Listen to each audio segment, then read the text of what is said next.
All right, in July this year, I was driving to Zimbabwe with my friend, and we were going to bury one of his cousin that passed away in South Africa. And as we were now approaching Beatrice, I started driving when we were at the border until we got to Harare. So it was also my first time driving in the Harare Masvingo Road. I discovered that when we were now approaching Beatrice, there was so much double overtaking or triple overtaking on the road because the road is wider and it's nice. What I saw is, as I am trying to overtake, some other two people would try to overtake on my side, and I almost saw an accident in front of me.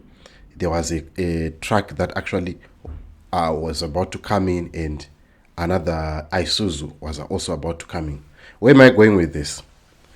I've seen that the fact that we now have maybe proper roads in our highways that are being fixed, the driving has become reckless, seriously reckless. But not only that, even in town, you see that the recklessness of driving is crazy. And even there is a report that it is a known thing that the guys from Trip Trans, they drive too fast. And in the past few days, we've lost Juliet Kadungure. We've lost that Form 6 head boy. And we've also lost the truck driver who was driving the car that they crashed into. We've lost now Gary Mapanzure. I'm seeing people saying, rest in peace.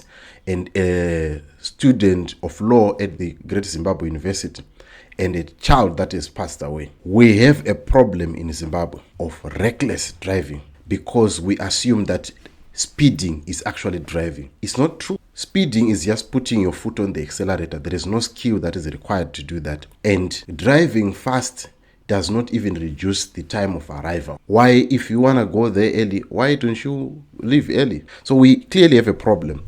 And I would suggest what I used to see in the somewhere around 2009, up to 2013, where we had police that would be having speed cameras on the way. Maybe that could reduce the way how people drive, because clearly we have a lot of drivers that are, one, inexperienced, number two, that driving crazy driving, but two, they don't adhere to the safety of the roads.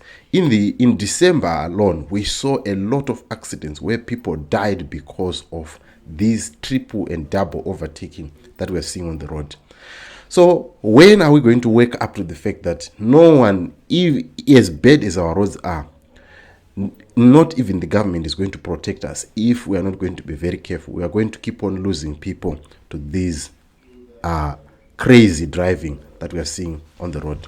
But tell me what you think about what we are seeing right now, the death of Gary Mapanzure and reckless driving that we've seen. It is really concerning.